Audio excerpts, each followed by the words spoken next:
அடுத்தடுத்து ஓபிஎஸ் ஆதரவாளர்கள் விலகல். அதிமுகவுக்கு திரும்பும் தர்மர் எம்பி. ஓ பன்னீர்செல்வம் ஆதரவாளரான தர்மர் எம்பி மீண்டும் அதிமுகவில் இணைய உள்ளதாக தகவல் வெளியாகி உள்ளது. முன்னாள் முதலமைச்சர் ஓ பன்னீர்செல்வம் ஒன்றுபட்ட அதிமுக என்ற கோஷத்தை முன்வைத்து அரசியல் செயல்பாடுகளை மேற்கொண்டு வருகிறார். ஆனால் ஓ பன்னீர்செல்வத்தை கட்சியிலோ அல்லது கூட்டணியிலோ சேர்த்துக்கொள்ள மாட்டோம் என்று அதிமுக பொதுச் செயலாளர் எடப்பாடி பழனிசாமி அதிரடியாக அறிவித்தார். இதற்கிடையே சட்டசபை தேர்தலில் பாஜகவிடமிருந்து கூட்டணி அழைப்பு வரும் என ஓ பன்னீர்செல்வம் நம்பிக்கையுடன் இருந்தார். ஆனால் அந்த அழைப்பு அவருக்கு வழங்கப்படவில்லை. இதற்கு எடப்பாடி பழனிசாமி தடையாக இருப்பதாக கூறப்படுகிறது. இதனைத் தொடர்ந்து ஓ பன்னீர்செல்வம் அணியில் இருந்த முக்கிய தலைவர்கள் மாற்றுக் கட்சிகளுக்கு தாவி வருகின்றனர். மனோஜ் பாண்டியன், சுப்புரத்தினம், மருது அழகுராஜ் மற்றும் வைத்திலிங்கம் ஆகியோர் ஓ பன்னீர்செல்வம் அணியிலிருந்து விலகி சமீபத்தில் திமுகவில் இணைந்தனர். குன்னம் தொகுதி முன்னாள் எம்எல்ஏ ஆர் டி ராமச்சந்திரன் திமுகவில் இணையப் போவதாக கூறப்பட்ட நிலையில் திடீரென அரசியலில் இருந்து விலகுவதாக அறிவித்தார். இந்த சூழ்நிலையில் ஓ பன்னீர்செல்வம் ஆதரவாளரான தர்மர் எம்பி மீண்டும் அதிமுகவில் இணைய உள்ளதாக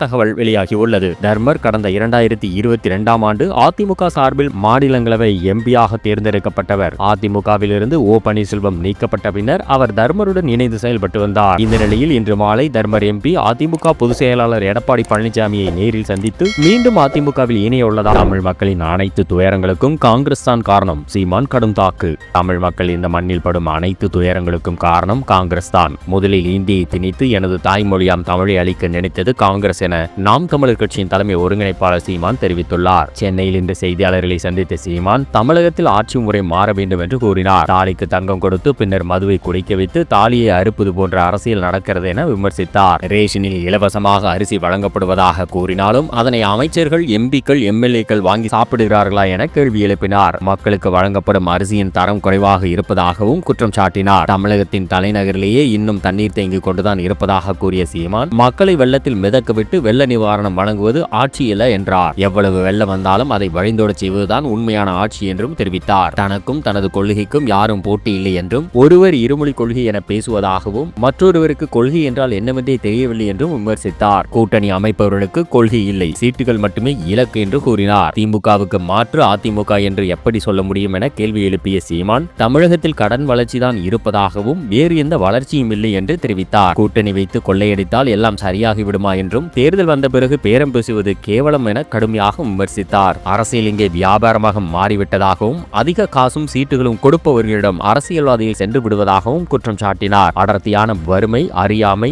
ஆகியவை மறதியை உருவாக்குவதாகவும் இந்த மூன்றும் தற்போது அரசியல்வாதிகளுக்கு முதலீடாக மாறிவிட்டதாகவும் கூறினார். வெற்றியையும் தோல்வியையும் சமமாக கருதுபவன் தான் வீரன் என்றும் வெற்றி பெற்றால் இருப்பேன், தோல்வியடைந்தால் சென்று விடுவேன் என்பவன் கோழை என்றும் தெரிவித்தார். தங்களுக்கு தெரியாத மூன்றெழுத்து பயம் என்றும் தங்கள் பரம்பரைக்கே தெரிந்த மூன்றெழுத்து வீரம் என்றும் கூறினார். திமுகவை ஒழிக்க வேண்டும் என பேசுகிறார்களே தவிர மக்களுக்கான அரசியலை கொண்டு வர நினைப்பதில்லை என்றும் விமர்சித்தார். மதவாத கட்சியை முதலில் கதவை திறந்து கொண்டு வந்தது யார் என்று கேள்வி எழுப்பினார். சீமானுக்கு வாக்களித்தால் பாஜக ஆட்சிக்கு வந்துவிடும் என கூறுவது அடிப்படை அறிவு இல்லாத பேச்சு என்றும் தமிழகத்தில் பாஜக ஆட்சிக்கு வராது என்று தைரியமாக சொல்ல வேண்டும் என்றும் தெரிவித்தார். இறுதியாக தமிழ் மக்கள் இந்த மண்ணில் படும் அனைத்து துயரங்களுக்கும் காரணம் காங்கிரஸ் தான் என்றும் இந்தியை திணித்து தமிழை அளிக்க நினைத்தது காங்கிரஸ் என்றும் சீமான் மீண்டும் வலியுறுத்தினார். தமிழ்நாட்டின் எதிர்கால அரசியல் ஹீரோ விஜய் தான், செங்கோட்டையன் உறுதி. பல்வேறு கட்சிகளில் இருந்து 500 பேர் இன்று தாவேகாவில் தங்களை இணைத்துக் கொண்டனர். இந்த நிகழ்ச்சி பனையூரில் உள்ள தாவேகா அலுவலகத்தில் நடைபெற்றது. இதில் பங்கேற்று பேசிய செங்கோட்டையன் தமிழ்நாட்டின் எதிர்கால அரசியல் ஹீரோ விஜய் தான் என்று கூறினார். அவர் மேலும் பேசியதாவது: நேற்றைய தினம் பாஜக நிகழ்ச்சி நடைபெற்றதாகவும்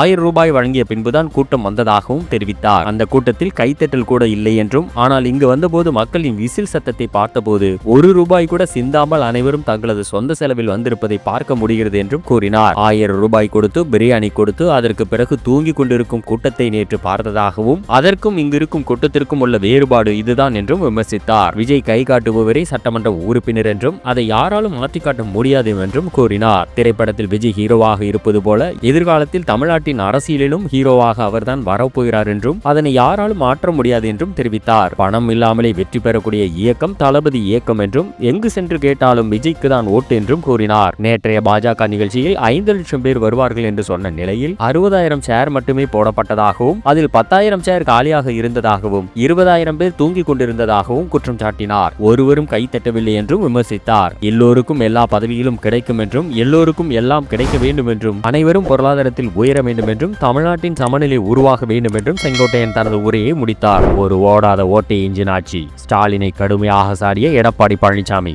எங்கள் கூட்டணியின் முதல் பொதுக்கூட்டத்தை கண்டு இப்படி பயந்து விட்டீர்கள் தேவையில்லை என அதிமுக பொதுச் செயலாளர் எடப்பாடி கே பழனிசாமி தெரிவித்துள்ளார். அவர் வெளியிட்டுள்ள எக்ஸ் தள பதிவில் மதுராந்தகத்தில் நடைபெற்ற தேசிய ஜனநாயக கூட்டணியின் மாபெரும் பொதுக்கூட்டத்தில் இந்திய பிரதமர் மோடி கலந்து கொண்டதற்கு பெருமகிழ்ச்சி தெரிவித்துள்ளார். அதிமுக தலைமையிலான வெற்றி கூட்டணியின் சார்பில் நடைபெற்ற இந்த பொதுக்கூட்டம் ஆளுங்கட்சி திமுகவை ஆட்டங்காண வைத்துள்ளதாக அவர் குறிப்பிட்டுள்ளார். பாஜக மாநில தலைவர் நயினா ராகேந்திரன் திமுக ஆட்சி என்றாலே அது ஒரு பூஜ்ஜியம் ஆட்சி என்ற உண்மையை உறக்கச் சொன்னதாகவும், பாமக தலைவர் அன்புமணி, அமமுக பொதுச் செயலாளர் டிடிவி தினகரன் உள்ளிட்ட கூட்டணி கட்சி தலைவரின் உரைகளை அவர் பாராட்டியுள்ளார். மேலும் தமிழ் மாநில காங்கிரஸ் தலைவர் ஜி.கே. வாசன், தமிழக மக்கள் முன்னேற்ற கழக தலைவர் ஜான் பாண்டியன், புரட்சி பாரதம் கட்சி தலைவர் ஜெகன்மூர்த்தி, புதிய நீதி கட்சி தலைவர் சண்முகம், இந்திய ஜனநாயக கட்சியின் நிறுவனர் பாரிவேந்தர் உள்ளிட்ட தேசிய ஜனநாயக கூட்டணியில் அங்கம் வகிக்கும் அனைத்து கட்சி தலைவர்களுக்கும் வாழ்த்துக்களை தெரிவித்துள்ளார். எங்கள் கூட்டணியின் எழுச்சியை நேரடியில் பார்த்து மு.க. ஸ்டாலின் அலறி போய்விட்டார் போல எக்ஸ் தளத்தில் புலம்ப தொடங்கிவிட்டார் என்றும் அவர் விமர்சித்துள்ளார். அடிமேல் அடி வைத்தால் அம்மி கூட நகரும் என்பார்கள். ஆனால் 4.5 ஆண்டுகளாக ஒரு அடி கூட நகராத ஒரு ஓடாத ஓட்டை இன்ஜின் ஆட்சியை நடத்திவிட்டு இந்த பொம்மை முதலமைச்சர் தமிழ்நாட்டின் வளர்ச்சியை முன்னிறுத்தும் எங்கள் கூட்டணியை பற்றி பேசுவது வேடிக்கையின் உச்சம் என்றார். வரும் சட்டமன்ற தேர்தலில் அமையுள்ள அதிமுக அரசு மாநிலத்தின் நியாயமான தேவைகளை மத்திய அரசிடம் உரிமையோடு கேட்டு பெறும் என்றும், மத்திய அரசும் தமிழகத்திற்கு தேவையான நிதிகள் மற்றும் திட்டங்களை வழங்கும் என்றும் எடப்பாடி கே பழனிசாமி குறிப்பிட்டார். மதுரை மெட்ரோ, கோவை மெட்ரோ குறித்து கேள்வி எழுப்பிய அவர் இதற்கான ஆவணங்களை மத்திய அரசிடம் சமர்ப்பித்தீர்களா என ஸ்டாலினை சாடினார். தமிழக மக்களுக்கு எதுவுமே செய்யாமல் ஏமாற்றிய திமுக ஆட்சிக்கு பிறகு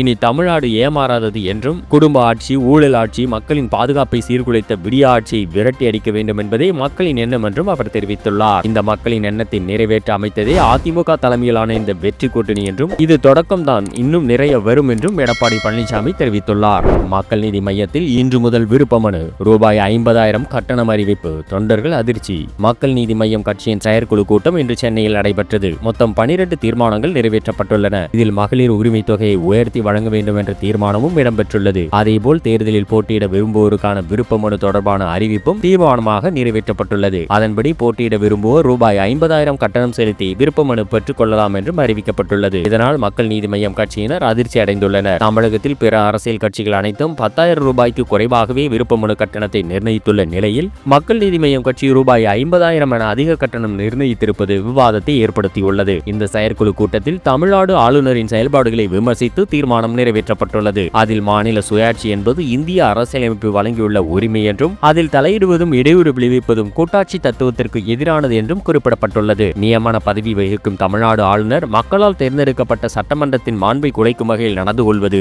ஏற்றுக்கொள்ள முடியாதது என்றும், அவர் தனது பதவியின் மாண்புக்கேற்பவும் தமிழ்நாட்டு மக்களின் நலன்களை முன்னிறுத்தியும் செயல்பட வேண்டும் என்று வலியுறுத்தப்பட்டுள்ளது. மேலும் பாஜகவை விமர்சித்து நிறைவேற்றப்பட்ட தீர்மானத்தில் மதம் மற்றும் ஜாதி அடிப்படையில் மக்களை பிளவுபடுத்தி அரசியல் ஆதாயம் தேடும் முயற்சிகள் நடைபெற்று வருவதாக குற்றம் சாட்டப்பட்டுள்ளது. தமிழ்நாட்டுக்கு வரும்போது தமிழை நேசிப்பதாக கூறுபவர்கள் பிற மாநிலங்களில் நடைபெறும் தேர்தல் பிரச்சாரங்களில் தமிழ் மக்களை இழிவாக பேசுவதை மக்கள் கவனித்து வருவதாகவும், தமிழுக்கு குறைந்த நிதி ஒதுக்கப்படுவதையும், அகழாய்வு அறிக்கைகள் முடக்கப்படுவதையும், இந்தி திணிப்பையும் மக்கள் நீதி மையம் கட்சி கண்டிப்பதாகவும் அந்த தீர்மானத்தில் தெரிவிக்கப்பட்டுள்ளது.